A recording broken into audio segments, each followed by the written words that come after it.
Welcome to the Deep Dive. Today, we're going deep on something pretty fundamental. Oh, yeah. Ethical frameworks. We're talking about the very ideas that shape how we decide what's right and wrong. Right. And this isn't some dusty philosophy lecture. We're diving into your specific materials to make sense of this stuff together. That's right. These frameworks aren't just abstract concepts. They're the tools we use every day to navigate tricky situations, understand different perspectives, and ultimately figure out how we want to move through the world. Okay, let's unpack this. Our first stop is normative ethics.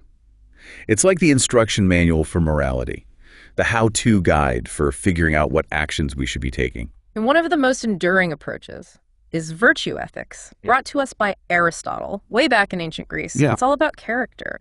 Instead of focusing on individual actions, it emphasizes being a good person. So instead of just doing the right thing, it's about cultivating the right qualities within ourselves. Exactly. And the ultimate goal of virtue ethics is eudaimonia, this idea of flourishing, living a truly fulfilling life. When we think about what we really want in life, a sense of purpose, strong relationships, feeling like we're living up to our potential, those aspirations really resonate with the idea of eudaimonia, don't they? It's like that feeling of being aligned with your values and living authentically. But how do we actually become virtuous? Where do we even begin? Aristotle believed in finding the golden mean. It's about striking that balance between extremes.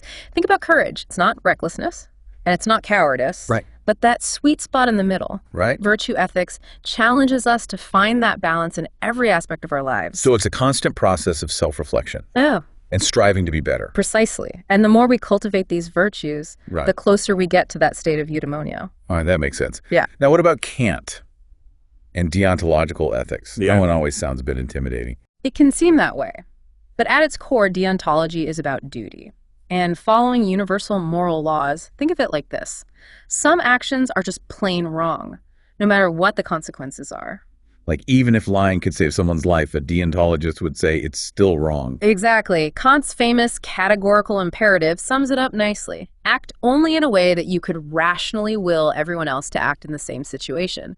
It's about finding those actions that are universally right, regardless of the outcome. So it's about upholding those principles we believe in, even when it's hard. That's the heart of deontology. And it emphasizes moral autonomy, making decisions based on reason and a sense of duty. Rather than just blindly following rules, Right. It's about owning your choices and taking responsibility for your actions. So we've got virtue ethics, which is about being good, Eh. and deontology, which focuses on duty. What's next on this ethical road trip? Next up is consequentialism, where the ends justify the means. It's all about the outcomes of our actions. And that's where utilitarianism comes in, right? The idea of maximizing happiness and minimizing suffering for the greatest number of people. That's the gist of it. Jeremy Bentham, one of the founders of utilitarianism, believed that we should focus on maximizing pleasure and minimizing pain. But John Stuart Mill, another key figure, added a crucial layer. He argued that we should consider the quality of those pleasures and pains, not just the quantity. So it's not just about feeling good in the moment, but about creating a world where everyone has access to higher pleasures. Things like intellectual pursuits, art, meaningful relationships. Exactly. Utilitarianism pushes us to consider the well-being of all, to make decisions that create the most good for the most people. Now think about a situation like mandatory vaccinations from a utilitarian perspective.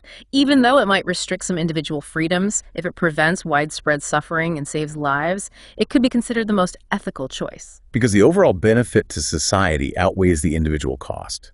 That's a great example of how consequentialism plays out in the real world. It really gets us thinking about the balance between individual rights and the greater good. And that's a question that comes up all the time in ethics. Okay, so we've explored three main branches of normative ethics: virtue ethics, deontology, and consequentialism. Now we're going to zoom out a bit and enter the realm of metaethics. Right. Metaethics steps back from specific actions and asks bigger questions about the nature of morality itself. Instead of asking, how should we act, it asks, what does good even mean? So it's about understanding the very foundation of our moral beliefs. Exactly. One of the key questions in metaethics is whether moral judgments are subjective, just personal opinions, or objective, based on universal truths. It's like the difference between saying, I like chocolate, versus saying, murder is wrong. One is a matter of taste. The other feels like a fundamental truth. I see what you mean. So are there actually universal moral truths? Or is morality just relative to our culture or individual beliefs? That's the big debate between moral relativism and moral objectivism.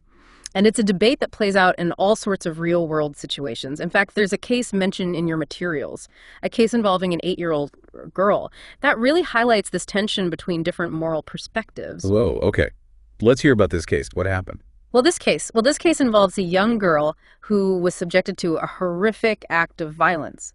It took place in Diyarbakir, Turkey, and the details are truly disturbing. Wow, that's heavy. And you're saying this case connects to the ideas of moral relativism and objectivism. Absolutely. It raises questions about whether certain actions are inherently wrong, regardless of cultural context, Right. or if morality is truly relative to different societies. So walk me through this. How would a moral relativist approach this case? A moral relativist might urge us to consider the cultural norms and values at play in Diyarbakir. They might argue that our own judgments are shaped by our own cultural background, and we need to be careful about imposing our own moral framework on a different society. But wouldn't a moral objectivist argue that harming a child is universally wrong, no matter where it happens? Precisely. Our objectivist would likely say that there are fundamental moral truths that transcend cultural boundaries. They might argue that certain human rights are universal and should be protected, regardless of local customs or traditions. This case really forces us to confront some tough questions.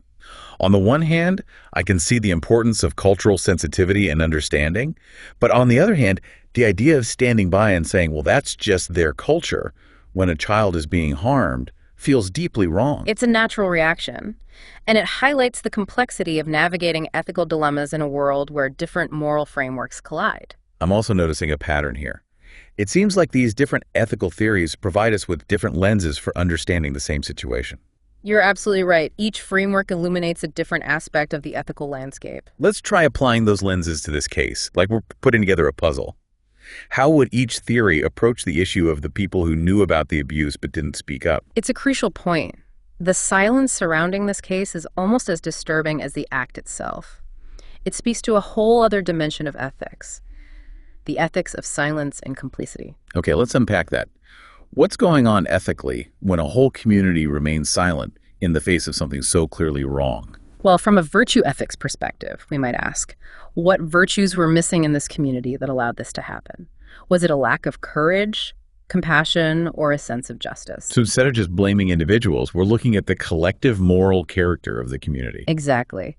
And we might ask how those virtues can be cultivated to prevent similar tragedies in the future. How can we create a culture that encourages people to speak up for what's right? Yeah, that's powerful. Now, what about deontology? How would that lens apply to the silence in Diyarbakir? A deontologist would likely focus on the concept of duty. They might argue that those who knew about the abuse had a moral obligation to report it, regardless of the potential consequences. Because protecting a child is a universal duty, regardless of cultural context. Exactly. Deontology emphasizes those universal moral laws that apply to everyone. Okay, that makes sense. And what about consequentialism? How would that framework analyze the situation? A consequentialist would likely weigh the potential outcomes of speaking up versus remaining silent. Would reporting the abuse have led to a better outcome for the girl? Or would it have potentially caused more harm? So it becomes a kind of cost-benefit analysis, trying to predict the consequences of different actions. In a way, yes, and it highlights the difficult choices that people sometimes face when they're caught between competing moral obligations. In this case, someone might have feared retaliation from those in power or worried about disrupting the social order. Those fears could have weighed heavily against the potential benefits of speaking out. It makes you realize that ethical decision-making isn't always easy or straightforward.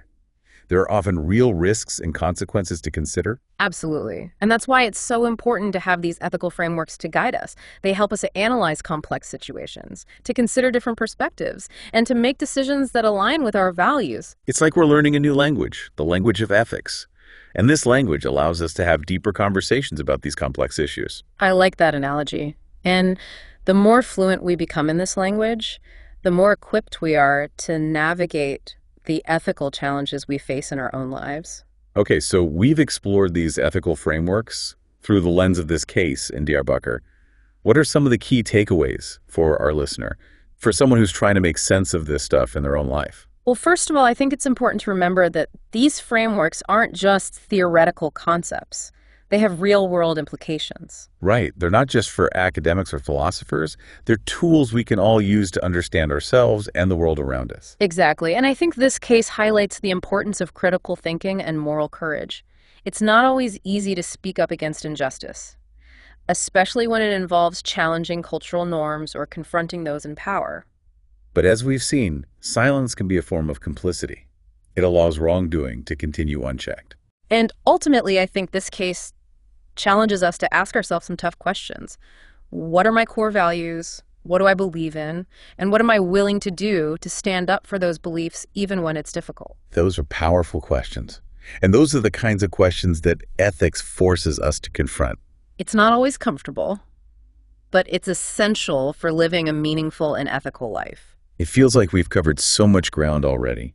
From Aristotle to Kant to the complexities of moral relativism, I have to admit, my brain is doing a bit of ethical gymnastics right now. Yeah, it's definitely a workout for the mind, but that's what makes ethics so fascinating. It pushes us to think critically and challenge our assumptions. And you know what's striking me? Is how relevant all of this is to our everyday lives. It's not just about these big headline-grabbing cases. It's about the choices we make every single day. You're absolutely right. Ethical decision-making, it isn't just for philosophers or politicians. It's something we all grapple with constantly, whether we're dealing with a conflict at work, making a choice about how to spend our money, or navigating a tricky situation in a relationship. These frameworks can help us make sense of those dilemmas. So how do we actually take these theories out of the textbook and into our lives? How can we apply them in a practical way? Well, one way is to simply be more aware of these frameworks, to recognize that when we're facing a tough choice, there are different ways to approach it. We can ask ourselves, what would a virtuous person do in this situation? Or what are my duties in this situation regardless of the consequences? Or what action would create the most good for the most people? It's like having a set of ethical tools in our toolbox. We can pull out the right tool, depending on the job at hand. Exactly. And the more we use these tools, the more skilled we become at ethical decision-making. It becomes a habit, a way of approaching the world. That's a great point. It's not about memorizing rules, but about developing an ethical mindset. Right. And I think that mindset starts with curiosity, being curious about different perspectives, about the consequences of our actions, about the values that underpin our choices. So as we wrap up this deep dive, what's the one thing you want to leave our listener with? What's the most important takeaway? I think the most important thing is to remember that ethics is a journey, not a destination. It's an ongoing process of reflection, learning, and growth. There's no finish line, no point where we can say, okay, I'm ethical now, I've got it all figured out. It's about embracing that complexity, that gray area where there are often no easy answers. Exactly. And I think it's about having the courage to be humble, to admit when we're not sure what the right thing to do is, and to be open to learning from our mistakes. Because let's face it, we're all going to mess up sometimes. We're all human. Absolutely. But the key is to learn from those missteps and to keep striving to be better, and to remember that we're not alone in this journey. There are resources, communities, and wise voices to guide us along the way. This has been an incredible deep dive. Thanks for guiding us through this complex and fascinating world of ethical frameworks. It's been my pleasure. And remember, the journey of ethical living is a lifelong adventure.